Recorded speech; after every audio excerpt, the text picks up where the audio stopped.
Alright, I have a question, and this one's for my travel lovers out there. I'm not just talking about if you like to go on vacation and you have a good time, like, doing this. I mean, like, people who really want travel to be a big part of their lives, like, you're rearranging things around it. Alright, here's a question. Could you ever be in a relationship with somebody who did not like to travel? So I started thinking about this because I saw a travel blogger I follow, basically post some thoughts on the matter, and she turned around and asked the question to her followers, do you think you could be in a romantic relationship with someone who didn't like to travel?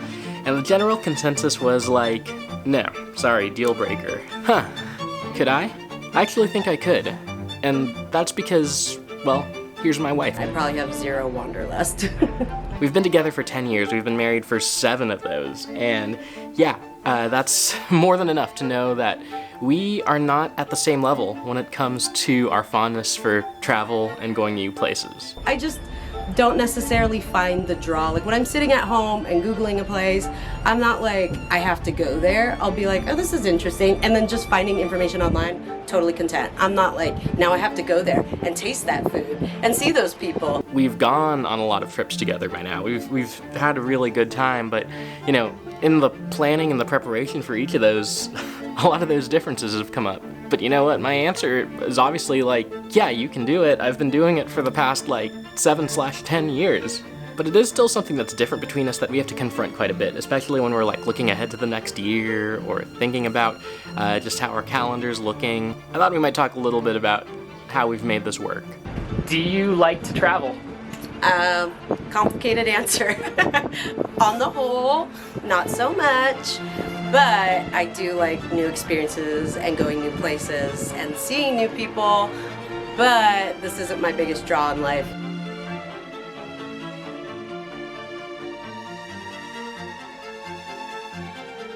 Every single time I've tried to explain the role travel has in my life, I feel like I've come up short. I feel like we live in an age where it's really easy to travel in vain. You go somewhere just to have photos to show off with, to use just some sort of a status symbol.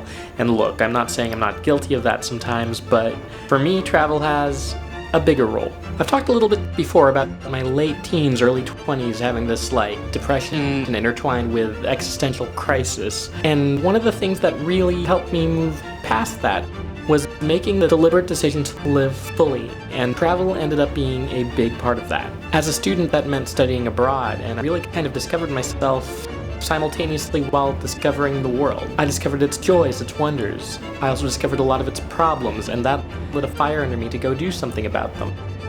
Connecting with somebody across languages and cultures, really connecting, is still one of the best feelings in my opinion. Now, on the other hand, Deanna's background and her experiences have been a bit different. So, I like to travel, you not so much. How do we make it work? Are we making it work? We've been doing this we've been married for 7 years. We've been together for Are we making it work? Well, I think it goes back to when we started dating. It was not a surprise or a mystery that you really enjoyed traveling. That was a big part of your personality, is seeing new things, going new places, learning new things. And for me, it's not that I don't enjoy it, it's that it's not as big of a draw. I have zero wanderlust basically.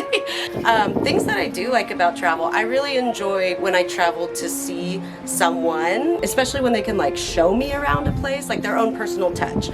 This is the best place to get a coffee. The personal touch is what makes something more meaningful for me versus where can I go just to be able to see something for the sake of seeing it. It's if I'm there, if I'm in a new place, I will enjoy it. I will have a good experience overall. But it's not something I seek out on my own. That's not necessarily what drives me.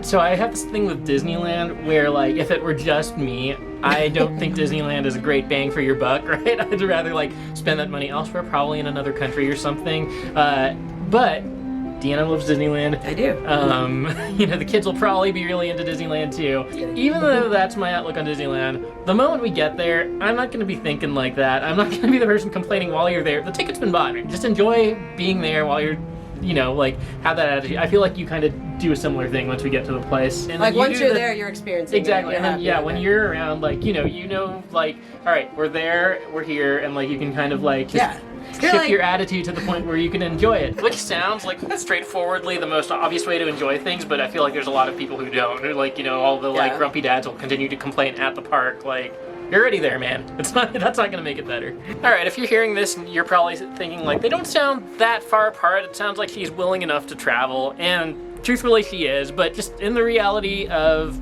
being married and life, when we're planning things, this is one of the areas where we often have to work out a good compromise. It feels cheap to say compromise because people always throw that word around when it comes to relationship, but like, it's accurate. Like, I probably go fewer places less often than I would if I was just like making the decisions for me.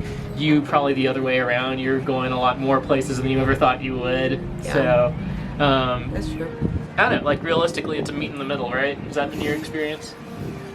Yeah, and I think just like, okay, I gotta say this, as a therapist, I get so annoyed when people are like, oh, me and my partner, we just need to work on communication. Like, all right, communication's the top layer. What's underneath all that? What's down in the, like, you know, the lower levels here?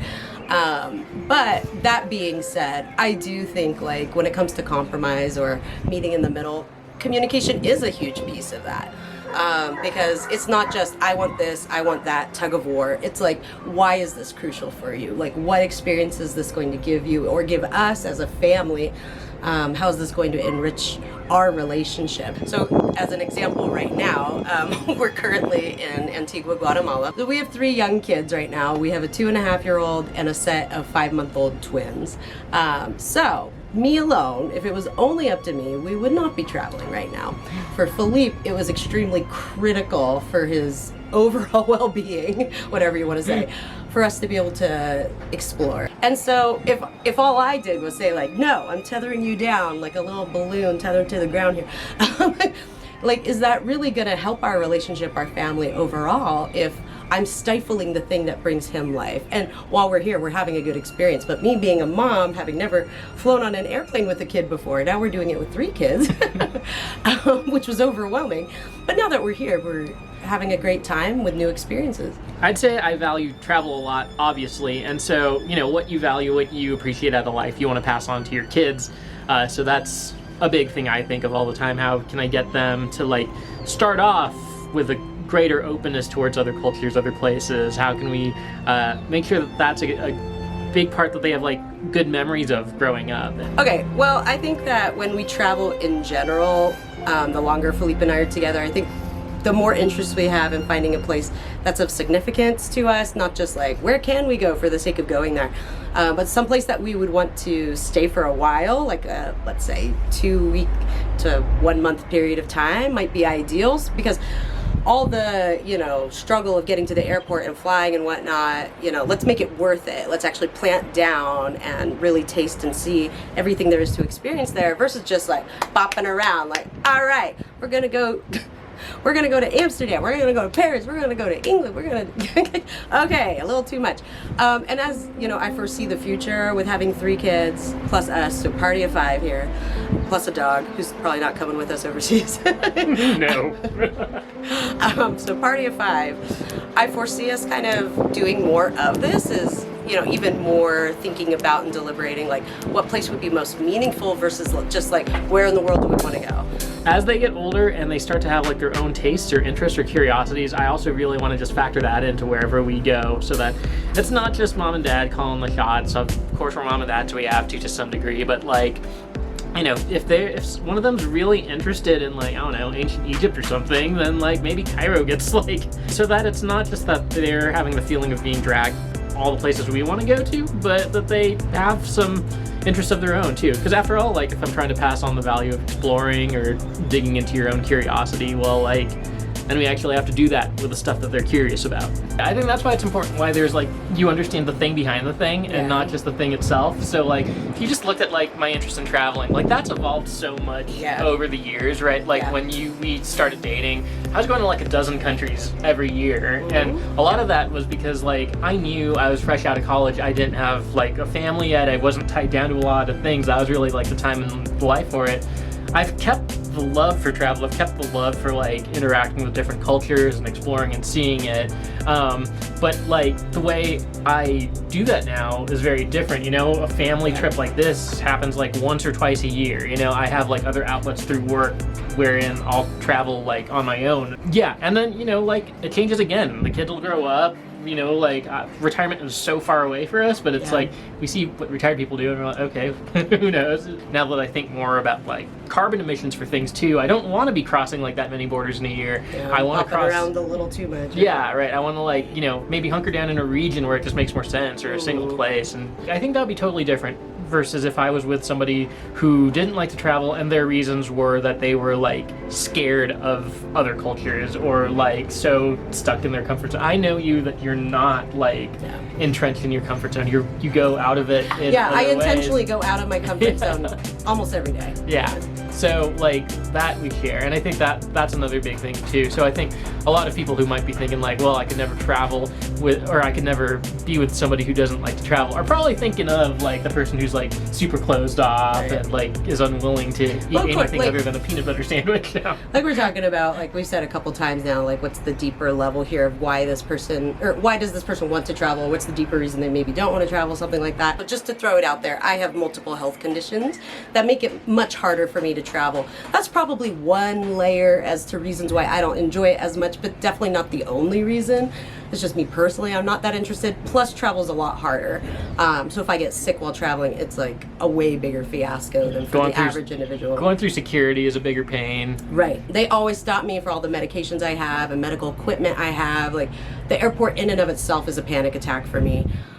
So, you know, maybe this person you're with or want to be with, maybe there's a deeper reason as to why travel might be harder for them, or maybe they haven't had pleasant experiences traveling and you could be the person to introduce them to that. Bow, bow, bow, bow, bow. Okay, interview question for you. Yeah. Why did you want to be with somebody who didn't enjoy travel quite as much as you did? That's a good question. That's not how I thought of it. I'm not like, she doesn't like to travel. That's what I want. I want conflict for life. Perfect. Exactly. No, I like you. And all you are. And there's way more to it than the fact that you don't like to travel as much as I do.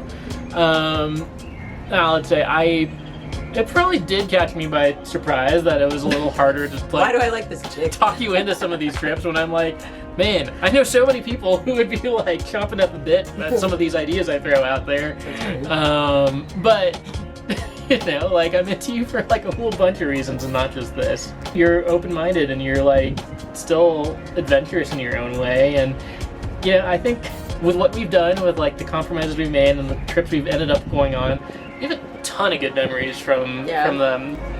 So was there a time in your life, maybe before you and I got together, because I know you're, you know, always going to bring this back to me, but was there a time before when we got together when you thought to yourself, similarly to that poll, like I would only want to be with somebody who loved traveling about as much as I did? I don't know if I ever thought of a question at all, to be honest. So on your list, so like your non-negotiables in a relationship, everybody has one of those, right? Even if you didn't write it down. Did I?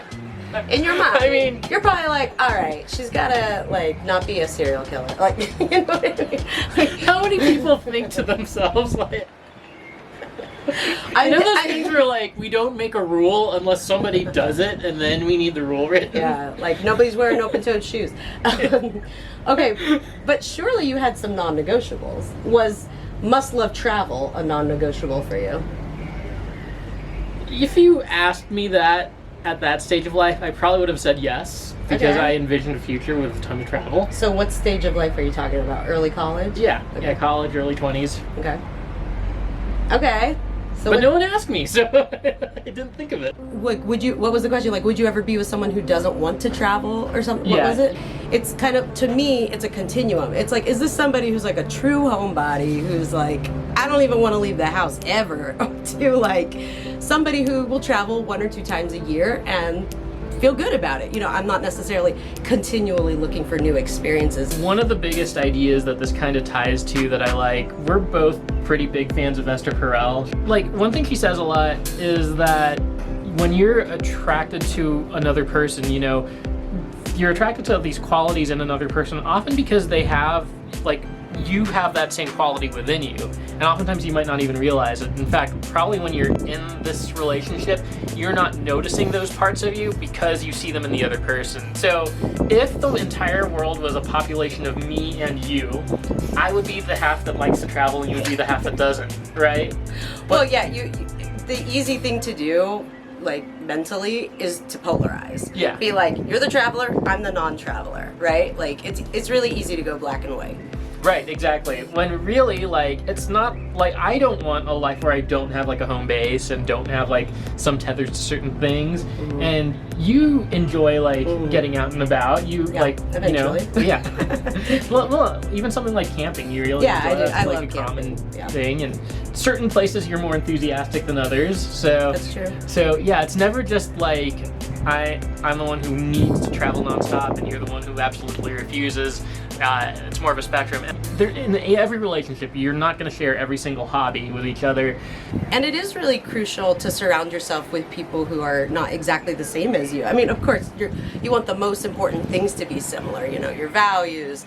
And for Felipe and I, like, we are really, there's a whole lot of overlap on lots of parts of our lives. And yet, like, there's going to be things different about you no matter what. Like, whether it's traveling, like maybe you're in a partnership with somebody where one of you is a huge foodie and the other person's like, McDonald's is fine, why don't we just go with that? I don't know, you know, this is just one example, but there's always going to be differences. It's just, is the difference so big that like you can't handle it, or is it something that even though we're going about living life to the fullest in different ways, is it ultimately still bringing you together? To whoever you're with, what is the importance of traveling? Is it just to see a new place, or is it because they're wanting to become more of a well-rounded individual or become more cultured or whatever it might be? It's like, what is the purpose of that? And that's what works between the two of us. What's the purpose of it from your point of view? Well, I was going to have you explain it, or do you want me to? Actually, I do want you to hear it. I'm curious to hear what you'll say. All right, my version is because it expands his horizons, keeps him open-minded, and at the same time, I think it keeps you grounded because it makes you more appreciative of what you already have. And what's in your immediate surroundings day in and day out, and not just on special vacations or work trips, that kind of a thing. For me too, it's a big part of like, you know, the big like decision to like live life fully, which is I think actually something that we share a lot in common. Is like around the time we met, we were not so far removed from like having gone through things where like that's just a big part of our journey, like kind of embracing the decision to live. So mine plays itself out more like all over the place, but you play yours out too, and like the things that keep you grounded where you are. So I believe strongly in having like deeper, longer term connections. I believe in like, you know, kind of making an impact where you are, and she embodies those things really well. Those are the things that I'm attracted to that often get expressed through the parts that are less mobile. We're often attracted to, and this kind of going a little deep here, but we're oftentimes attracted to somebody who reminds us of a parent that we have or a primary caregiver. And we're often trying to fix a broken relationship. So for example, like if you were always butting heads with a parent, a mom, an aunt, whoever, we might end up with somebody who, strangely enough, reminds us of that similar conflict. So I don't know, for people who were thinking to themselves like, oh, I could never be with somebody who didn't enjoy travel to the same extent that I do or very close to, maybe dig a little deeper and wonder like, are you avoiding conflict to some degree? Now, I think growth can have totally different appearances depending on who you are. One pathway looks like breaking out of your comfort zone, embracing the unfamiliar, climbing mountains, marathons, and all that. The other looks like finding the deepest joys in the most ordinary morsels of your life. I don't think either one is better. You know, actually, both of them are important, valuable things to learn. Either one can be a comfort zone or an area of growth. It kind of just depends on where you are, and you'll probably be on different sides of the coin at various parts of life. All right, let's cheers. Beers. So Deanna and I are quite different, especially when it comes to our comfort zones and growth zones in regards to travel. And you know what? I kind of like it like that. At least I can appreciate it. It allows us to keep growing, to learn from each other, and to appreciate each other's growth path without imposing our own.